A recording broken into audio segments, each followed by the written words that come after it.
Langkah Denny Sumargo dan Gary Julian yang bersama-sama menyalurkan uang donasi Agus Salim senilai 1,3 miliar rupiah kepada korban bencana alam di Lewotobi, Nusa Tenggara Timur, kini menuai pro dan kontra publik.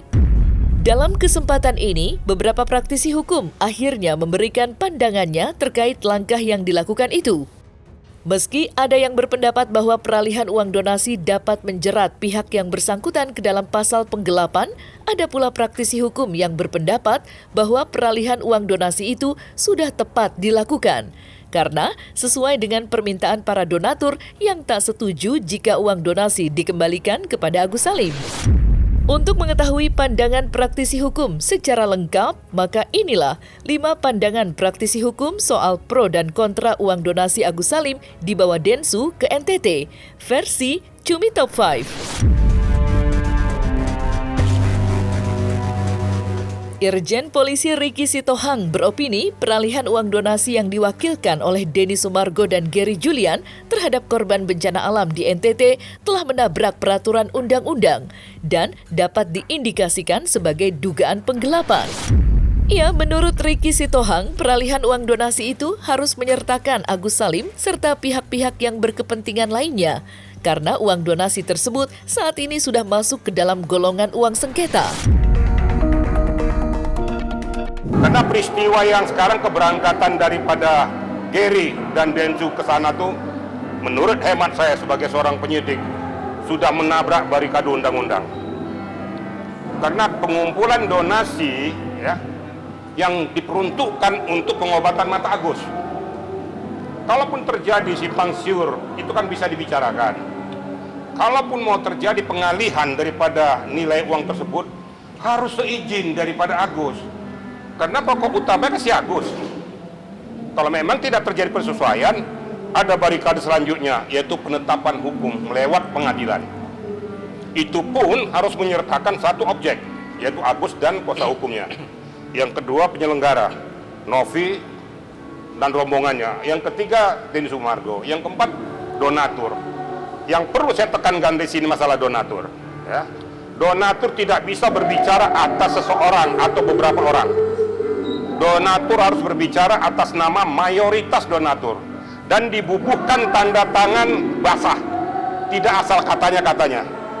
Jadi kalau tidak itu dilakukan, itu batal demi hukum. Saya sudah ingat dan silakan, saya ini mantan Kapolda NTT. Saya sangat senang, bahagia terjadi pengalihan itu, tapi ada mekanisme hukum yang tidak boleh ditabrak. Dengan mengalihkan itu tanpa seizin, sepengetahuan daripada Agus, sudah jelas-jelas cacat hukum. Itu nggak boleh, itu pidana murni, penggelapan. Nah, kalau seandainya saya tetap di yayasan yang sekarang ditangani Gary, saya akan diketahui oleh para pengacara dan diketahui oleh seluruh adik-adik saya, junior saya, penyidik-penyidik di Mabes Polri. Saya mantan Karwasidik, maka saya bilang saya taat hukum, taat azas, lebih baik saya mundur. Daripada nanti saya berada di sana, akhirnya harga diri saya, martabat saya jatuh. Karena udah jelas-jelas ini menabrak hukum. Saya sudah sampaikan. Saya terus terang aja, saya kecewa. Tapi saya sebenarnya kasihan lihat Novi. Kalau saya perhatikan Novi ini persimpangan jalan. Karena bersama-sama dengan saya tahu. Dia kadang-kadang tidak bisa berbuat apa-apa. Nah, orang di sekelilingnya ini saya udah pernah ingatkan. Hati-hati orang di sekelilingmu. Di depanmu baik, di belakang belum tentu baik. Di belakangmu memanfaatkan keberadaanmu untuk mencari popularitas. Saya tidak mau. Saya ansi di depan rekan-rekan media kan selalu saya katakan, salah saya katakan salah, benar saya katakan benar. Saya nggak mau berpihak kemana-mana. Nah, saya juga berpikir daripada saya berlama-lama di sana, untuk apa? Nggak ada untungnya sama saya. Saya juga tidak dibayar kok. Saya ikhlas kok. Nah, saya pro bono nih. Tapi kalau seandainya hukum disimpangkan, saya tidak berkenan. Karena saya aparat penegak hukum. Bayangkan saya dua saya pengacara, saya juga mantan penyidik. Jadi saya nggak mau kalau ini disimpangkan, jadi cacat hukum. Pablo Benua yang diketahui sebagai tim kuasa hukum donatur beropini jika peralihan uang donasi Agus Salim kepada korban bencana alam di NTT sudah tepat. Ya, hal tersebut lantaran keputusan tersebut memang diambil berdasarkan keinginan para donatur yang menggugat dan tak setuju uang donasi itu dikembalikan kepada Agus Salim. Uang donasi ini kan disalurkan ke penerima manfaat lain, yaitu NTT kan, gitu ya. Dan pada saat itu saya dimintain pendapat oleh Densu di podcastnya, saya sampaikan saya setuju gitu ya. Pada saat itu ya, artinya karena memang itu sudah terlaksana, itu adalah keinginan daripada kita semua ya, saya katakan sepakat untuk itu. Dan memang banyak orang yang jauh lebih berhak, banyak orang juga yang jauh lebih membutuhkan dibandingkan dengan Agus. Jadi tadi subuh gua mendapati sebuah video Densu yang sepertinya terkesan ada kendala ketika ingin menyalurkan uang donasi di NTT ini gitu ya. Lalu akhirnya gue menelpon Densu, gue tanyakan apakah ada kendala dalam proses menyalurkan uang donasi tersebut. Densu menceritakan semuanya, oke? Gue cuma mau ingatkan kepada teman-teman yang ada dimanapun Anda berada. Saya mau ingatkan gitu ya, tolong saat ini Densu fokus untuk menyalurkan donasi. Saat ini Densu sedang ingin menyelesaikan kisru donasi tersebut agar tidak berlarut-larut. Ini adalah sebuah itikat yang sangat luar biasa, itikat yang baik. Semangatnya Densu harus kita dukung, harus kita doakan, harus kita acungin jempol. Jadi kalau ada pihak internal yang jelas-jelas di dalam podcast sudah sepakat, tolong jangan membuat keadaan menjadi ribet. Jangan membuat keadaan jadi terhalang-halang gitu ya. Intinya jangan jadikan kisru donasi ini untuk kepentingan pamor pribadi. Jangan jadikan kisru donasi ini sebagai alat untuk memanage keviralan sehingga persoalan ini menjadi semakin panjang dan hanya menguntungkan sejumlah pihak. Farhad Abbas, tim kuasa hukum Agus Salim beropini jika peralihan uang donasi yang dilakukan oleh Denny Sumargo dan Gary Julian itu menjadi salah satu penyebab Alvin Lim meninggal dunia. Ya, menurut Farhad Abbas, Alvin Lim mengalami syok ketika mendengar kabar tersebut. Pasalnya, Alvin Lim merupakan salah satu tim kuasa hukum Agus Salim yang memperjuangkan uang donasi itu agar jatuh kembali ke tangan Agus Salim. Dan bagi saya penyebab meninggalnya Alvin Lim mendadak ini adalah dia kaget melihat podcast yang menyetujui penggunaan dana ini harus ke NTT. Dan reaksi mengirimkan link podcast serta komunikasi minta agar dibuat laporan pidana. Dan itu sudah terpenuhi unsur menggelapkan pencucian uang, itu yang membuat menurut saya dia shock. Dan buruannya aja bagi Pak Densu, saya pengen lihat nyalinya. Berani nggak membagi uang Agus ke orang-orang? Gua pengen lihat nyalinya, oke? Nyali. Pokoknya siapa aja yang bilang udah membagikan membagi uangnya Agus, terus tidak dibagiin, menurut saya potong aja burungnya, oke? Buruan cepat habisin itu uang kalau berani.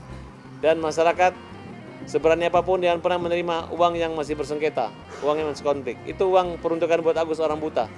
Tidak ada yang berhak untuk mengalihkan kepada kalian, ya. Jangan sampai kalian susah malah bikin susah orang buta. Biar bagaimanapun uang itu adalah uang Agus, harus kembali pada Agus. Terbukti pengacara Irjen Purnawirawan Riki Setohang mundur. Dari kalimat mundurnya pengayasan sekarang udah semua pengacara yayasan mundur. Sedangkan ketua yayasan yang lama udah nggak ada lawyernya kaitan dengan yayasan. Nah, tinggal Gary sendiri. Nah, Gary ngajak Pablo dan Bang Densu. Nah, sekarang saya ajak lagi Bang Denny Sumargo untuk, ayo Bang Densu ikut saya, ikut bela Agus. Sesuai ngomongan kamu dari awal. Ayo ikut bela. Jangan ikut orang-orang yang ribet. Jangan ikut-ikut orang-orang yang nanti akan dilapor-laporin sama Agus. Marlina yang juga merupakan tim kuasa hukum Agus Salim beropini jika peralihan uang donasi yang dilakukan harusnya wajib atas izin Agus Salim sebagai pihak yang bersangkutan. Ya, menurut Marlina, Agus Salim tidak setuju jika uang donasi tersebut dialihkan. Bahkan mereka memberikan somasi kepada Denny Sumargo, Gary Julian, hingga Pablo Benua yang nekat mengambil langkah untuk mengalihkan uang donasi tersebut. Untuk uang donasi yang sekarang digemborkan dari Densu, Gary, kalau uang donasi itu akan diserahkan ke bencana yang di NTT, itu Agus sangat tidak terima ya. Kalaupun memang uang ini pada berdasarkan hukum nanti bukan milik Agus, Agus ikhlas. Tapi kalau seandainya ternyata hukum pun mengatakan itu uang Agus, ya kembalikan ke Agus. Untuk ini akan ada somasi ke Densu, Gary, Pablo. Pasti setelah somasi, seandainya mereka tidak menghiraukan somasi kami akan lanjutkan ke laporan. Segera mungkin. Jadi kalau ikhlas itu nggak mungkin ikhlas karena seperti Agus dieksploitasi ya. Pada saat pertama itu donasi untuk Agus ya. Sampai Agus pun tidak merasakan itu uang donasi ya. Dan itu sudah mengendap berapa lama di yayasan. Tiba-tiba setelah sudah mulai damai, Agus sudah mulai tenang, tiba-tiba ada perkataan dari Densu yang sampai bilang di mana-mana uang itu akan diserahkan ke bencana yang di NTT. Agus sangat tidak terima. Kami pun sebagai kuasa hukum Agus pun tidak terima. Karena sekali lagi merasa saya seperti disakiti gitu loh. Uang ini awalnya dimasukkan ke rekening Agus untuk membantu Agus, tiba-tiba kok diserahkan ke orang lain. Padahal di Kemensos sudah diceritakan kan, dijelaskan Kemensos, seandainya uang donasi ini pun tidak untuk Agus, akan diserahkan sesama disabilitas mata buta, bukan untuk bencana lain. Deoli Payumara beropini dalam kisruh uang donasi, Agus Salim memang berhak atas uang donasi yang telah diberikan oleh donatur. Dan donatur tidak berhak mengatur uang donasi tersebut diperalihkan untuk apapun. Ya, setelah uang donasi itu diserahkan, menurutnya tidak ada yang bisa mengganggu-gugat uang donasi tersebut. Yang namanya donasi itu adalah sumbangan atau pemberian dari satu orang ke orang lain. Tidak dalam bentuk perikatan atau ikatan. Jadi sumbangan, pemberian, namanya donasi. Dari kelompok orang kepada orang lain namanya donasi. Pemberian ini sifatnya setara. Jadi Agus tidak berada di bawah kekuasaan orang tersebut. Jadi ini namanya donasi. Yang namanya donasi atau pemberian atau hadiah yang sifatnya pribadi ketemu pribadi itu boleh dan sah. Nah, kemudian ketika sudah diberikan, misalnya donasi sudah diberikan kepada Agus, ya tentunya menjadi haknya Agus. Donasi itu mau dipakai buat apa itu urusan dia. Kita sebagai pemberi atau si kelompok ini sebagai pemberi donasi tidak boleh mencampuri lagi karena sudah diberikan. Haknya berpindah dari hak miliknya donasi diserahkan ke Agus menjadi hak miliknya Agus. Ketika sudah menjadi hak miliknya Agus berarti udah haknya Agus untuk menggunakan donasi itu. Mau buat apa itu urusan dia. Dia mau pakai buat apa urusan dia. Dia mau pakai benar kek, mau pakai gak benar kek urusan dia dan gak ada hukumnya. Begitu, hukumnya adalah itu sudah punya dia, nggak boleh kita utak-atik. Yang salah yang memberikan donasi dong, si pemberi donasi salah. Ketika dia sudah memberikan, dia harus ikhlas. Begitu. Kalau dia masih transparan nggak bisa. Transparansi terhadap pemberian itu hanya bisa dilakukan secara struktural dari pimpinan kepada bawahan. Misalnya apa? Misalnya begini, pimpinan ngasih uang kepada bawahan, tolong dong beliin semen 5 biji, ternyata oleh bawahan itu nggak dibeliin semen, dia pakai tuh buat bayar utang segala macam.